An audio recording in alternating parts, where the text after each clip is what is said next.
अस्सलाम वालेकुम बेटा, कैसे हैं आप? ठीक ठाक हैं? अच्छा बेटे, हमने जो लास्ट टाइम टॉपिक पढ़ा था वो था स्टमक। तो स्टमक के बाद जो नेक्स्ट डाइजेशन के लिए ऑर्गन है वो बेसिकली स्मॉल इंटेस्टाइन है। स्मॉल इंटेस्टाइन जो है बेसिकली तीन पार्ट के ऊपर मुश्तमिल होती है। उसके अंदर ड्यूडेनम हो जाता है, ज्यूजेनम होता है और इलियम होता है। इन तीनों की डिफरेंट लेंथ होती हैं। इतनी ज़्यादा लेंथ होने का मतलब जो है यहाँ पे कंप्लीट डाइजेशन और एब्जॉर्प्शन करवाना होता है। ड्यूडेनम जो है ज़्यादातर 10 इंचेस की होती है, मोस्टली 25 सेंटीमीटर की होती है और ये एलिमेंट्री कनाल का वो हिस्सा होता है जहाँ पर ज़्यादातर डाइजेशन का हिस्सा हो रहा होता है। स्टमक के अंदर मोस्टली जो प्रोटीन वगैरह थे उनकी डाइजेशन के लिए एंजाइम्स मौजूद थे, लेकिन स्मॉल इंटेस्टाइन के अंदर जो है वो क्या चीज़ें यूज़ हो रही होती हैं, आपकी लिपिड्स की जो मेटाबॉलिज्म है वो हो रही होती है।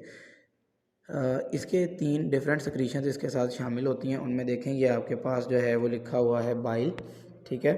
और ये जो हमारी बाइल है यहाँ पे, ये देखें बाइल का ये क्या करता है, ये लिवर से आता है और एमल्सिफिकेशन के लिए हेल्प करता है। एमल्सिफिकेशन क्या होती है कि लिपिड के ड्रॉपलेट को छोटे हिस्सों में तब्दील करके ड्रॉपलेट में तब्दील करना और फिर उसको जो है वो मतलब सेपरेट रखना। फिर दूसरी जो सिक्रीशन है वो है पैनक्रियाटिक जूस की। पैनक्रियाटिक जूस जो है ये पैनक्रियाज से आता है। इसके अंदर मोस्टली ट्रिप्सिन जो कि एक एंजाइम है, उसके अलावा पैनक्रियाटिक अमाइलेज जो स्टार्च पे वर्क कर रहा होता है और लाइपेज जो कि उनके ऊपर काम कर रहा होता है, लिपिड्स के ऊपर काम कर रहा होता है। अमाइलेज बेटे दो किस्म का है। एक किस्म का हमने जो है वो ऑरल कैविटी के अंदर देखा था कि जो हमारा सलाइवा के साथ मिक्स होता है, सलाइवरी अमाइलेज, और ये है पैनक्रियाटिक अमाइलेज। इसने जो है अब जो कार्बोहाइड्रेट बच गया और अब वो इंटेस्टाइन के अंदर आया, इसने उसको डाइजेस्ट करवाना है। तीसरा है जो वो हमारे पास है इंटेस्टिनल जूस, ठीक है। इंटेस्टिनल जूस जो है ये इंटेस्टाइन की वॉल्स से सेक्रीट होता है और इसके पास बहुत सारे जो हैं वो एंजाइम्स होते हैं जो कि कंप्लीट डाइजेशन करवा रहे होते हैं। अब ड्यूडेनम से नेक्स्ट 2.4 मीटर लंबी ज्यूजेनम होती है जिसका काम जो है वो बाकी की डाइजेशन को मुकम्मल करवाना। उनके अंदर हमारे प्रोटीन्स, कार्बोहाइड्रेट्स और लिपिड्स वगैरह शामिल होते हैं। देन जो अगला 3.5 मीटर लंबा पार्ट जिसको आप इलियम नाम देते हैं, इसका काम जो है अब डाइजेस्टेड फूड को एब्जॉर्ब करना है, ठीक है। यानी ये बेसिकली क्या करती है, डाइजेस्टेड फूड को एब्जॉर्ब करती है। इसके अंदर मौजूद जो सर्कुलर वॉल्स हैं, इनर वॉल्स हैं, वो इसका सरफेस एरिया बढ़ा देते हैं, ठीक है।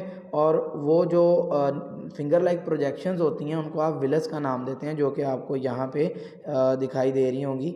ये देखें, ये वाली जो डायग्राम है बेसिकली ये विलस के डायग्राम जो है वो शो करवाई गई है। अब ये जो विलस है इसकी वजह से हमें फ़ायदा ये होता है कि हमारा जो एरिया, सरफेस एरिया है वो बढ़ जाता है और एब्जॉर्प्शन जो है वो बहुत आसानी से हो जाती है।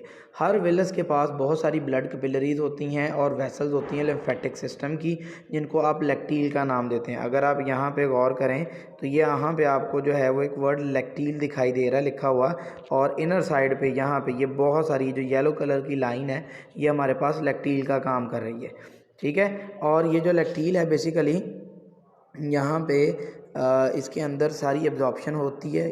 जो चीज़ें ब्लड वेसल्स ने एब्जॉर्ब की हैं वो लैक्टील के अंदर जाती हैं। लैक्टील से वो जाती हैं हेपेटिक पोर्टल वेन के अंदर, जहाँ से फिर वो फ़िल्टर होने के लिए लिवर में चली जाती हैं।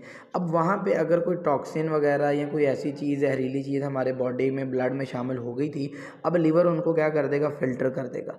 लिवर फ़िल्टर करने के बाद इसको एब्जॉर्ब करवा देगा, मतलब जो है वो हार्ट की तरफ भेज देगा और वहाँ पे फिर जाके उसको बॉडी में ट्रांसफ़र कर दिया जाएगा। फैटी एसिड और ग्लिसरॉल जो कि स्मॉल इंटेस्टाइन के अंदर मौजूद होते हैं वो भी लैक्टील के अंदर ही जो है वो एब्जॉर्ब होते हैं, यानी और उसके बाद जो है इसको ब्लड स्ट्रीम में भेज दिया जाता है। फिर अब हम बात करते हैं लार्ज इंटेस्टाइन की। लार्ज इंटेस्टाइन डाइजेशन का उसी से अगला हिस्सा है, यानी स्मॉल इंटेस्टाइन में होने के बाद अब अगला जो प्रोसेस है वो लार्ज इंटेस्टाइन के अंदर होना है।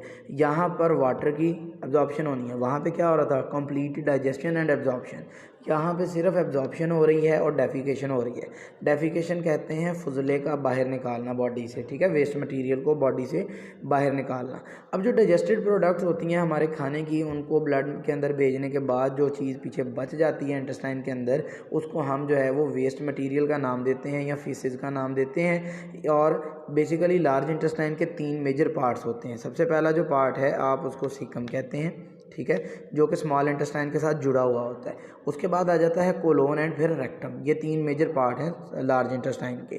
फीसिस जो अभी मैंने आपको बताया कि ब्लड के अंदर स्टोर होने के बाद जो एक्स्ट्रा चीज़ मेरे पास बचती है उनको हम फीसिस का नाम देते हैं, ठीक है। वो जो फीसिस हैं वो उनके अंदर क्या चीज़ें हो सकती हैं, उनके अंदर अनडाइजेस्टेड मटेरियल हो सकता है जो हमारे अंदर हज़म नहीं होना, जिसके अंदर जैसे कुछ डाइटरी फाइबर्स होते हैं, कुछ सब्जियां वगैरह हो गई, ये चीज़ें। उसके बाद उनके अंदर बहुत सारे bacterias, sloughed off cell of alimentary canal, हमारा जो एलिमेंट्री कनाल है उसके अंदर जो है वो आपकी मौजूद होती है। जो हमारे सेल्स हैं वो साथ साथ स्लग ऑफ हो रहे होते हैं, तो वो इसके अंदर जो है वो मौजूद होते हैं। फिर उसके अलावा जो हमारा ये फीसिस बचते हैं इनको टेम्परेरली स्टोर किया जाता है रेक्टम के अंदर, जो एनस के ज़रिए से बाद में इनको डेफिकेट कर दिया जाता है।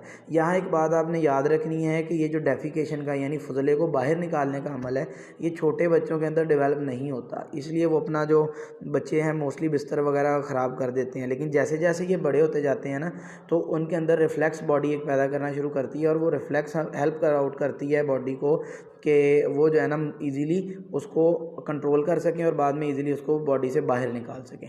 तो बेटा ये हमारा आज का टॉपिक था। नेक्स्ट टॉपिक इंशाल्लाह नेक्स्ट वीडियो में मैं आपको जो है ना वो भेज दूँगा।